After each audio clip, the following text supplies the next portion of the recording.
যুক্তরাষ্ট্রের হয়ে কোনো প্রক্সি যুদ্ধে জড়াচ্ছে না বাংলাদেশ। রাখাইনকে কেন্দ্র করে ভারতীয় মিডিয়ার প্রোপাগান্ডা বিষয়ে সতর্ক থাকতে বলেছেন জাতীয় নিরাপত্তা উপদেষ্টা ডক্টর খলিলুর রহমান।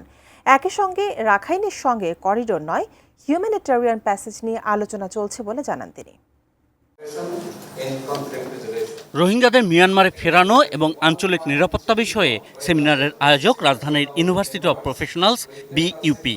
রোববার সকাল থেকে এই সেমিনারে উপস্থিত বিশেষজ্ঞ এবং সরকারের দায়িত্বপ্রাপ্তরা।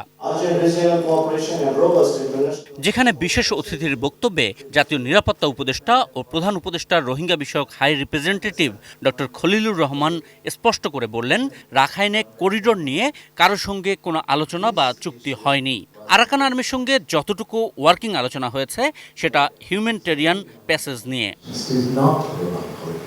Corridor has got specific connotations. He used the term humanitarian channel. Breakfast, tiffin কিংবা স্ন্যাক টাইমে মজাদার আয়োজন মানে অল টাইম ব্রেড। বাংলাদেশ জাতিসংঘকে বলেছে মানবিক প্যাসেজ দিয়ে কোনো অস্ত্র যেতে পারবে না।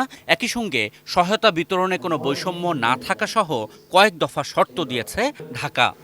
Aid will not be weaponized. And finally, armed activities are suspended during the period of assistance. ভারতীয় গণমাধ্যমের প্রোপাগান্ডা নিয়েও সতর্ক করেন doctor Khalilur Rahman. A disinformation campaign that we in Bangladesh, the interim government, is about to start a proxy war on behalf of US to take over Rakhine State. How long the arms of the hands of this disinformation campaign has? A very simple question. If we are arranging a proxy war in favor of US, why China has been helping us in meeting with Myanmar government and other stakeholders? And what was the reaction from Myanmar? Nothing about this. নিরাপত্তা উপদেষ্টা স্পষ্ট জানিয়েছেন, বাংলাদেশ মিয়ানমারের সামরিক জনতা সরকারের সঙ্গেও আলোচনা করছে। দেশটির সার্বভৌমত্বে আঘাত হানে এরকম কিছু করা হবে না। এদিকে প্রধান অতিথির বক্তব্যে পররাষ্ট্র উপদেষ্টা তৌহিদ হোসেন বলছেন, মিয়ানমারের পরিস্থিতি যাই থাকুক, আরাকান আর্মি রাখাইনে গুরুত্বপূর্ণই থাকবে।